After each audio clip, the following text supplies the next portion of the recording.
Bangladesh player అయిన ముస్తాఫిజర్ రెహమాన్ ఈసారి IPL ఆడించొద్దన్న డిమాండ్లు అయితే చాలా పెరిగినాయి. ఎందుకనంటే బంగ్లాదేశ్ లో చాలా దారుణమైన దాడులు జరిగినాయి మన హిందువుల పైన.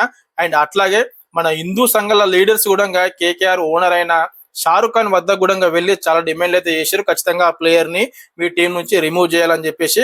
అండ్ సేమ్ అదే విధంగా బీసీసీఐకి కూడా చాలా ఒత్తిడి, చాలా మాటలు వినిపించినాయి. ఆ ప్లేయర్ ని ఖచ్చితంగా రిమూవ్ చేయాలి ఐపీఎల్ నుంచి అని చెప్పేసి. సేమ్ అదే విధంగా బీసీసీఐ కూడా అదే నిర్ణయం తీసుకుంది. ఆ ప్లేయర్ ని ఖచ్చితంగా ఈసారి ఐపీఎల్ ఆడించొద్దు అని చెప్పేసి ఐపీఎల్ ఫ్రాంచైజ్ అయిన కేకేఆర్ టీం అయితే ఆశ్రయించింది బీసీఐ కూడా. అండ్ 100% ఖచ్చితంగా ముస్తాఫిజర్ రెహమాన్ ఈసారి ఐపీఎల్ ఆడొద్దు అన్న మాటకి కూడా నేను కూడా ఖచ్చితంగా ఏకీభవిస్తున్నా. ఎందుకనంటే మన హిందువుల పైన అంత ఘోరమైన దాడులు చేసిన వాళ్ళకి మనం ఇలాంటి అవకాశాలు ఇచ్చుకుంటా పోతే వాళ్ళు ఇంకా అలాంటి దాడులు ఎన్నో చేస్తారు. కాబట్టి ఖచ్చితంగా మనోళ్ళు అసలు అలాంటి ప్లేయర్స్ కి, ఆ బంగ్లాదేశ్ ప్లేయర్స్ కి ఎవ్వరికి కూడా ఎలాంటి అవకాశాలు ఇవ్వద్దు అని చెప్పేసి నేనైతే ఆ నిర్ణయాన్ని ఏకీభవిస్తున్నా. మరి మీ నిర్ణయం ఏంటి? కామెంట్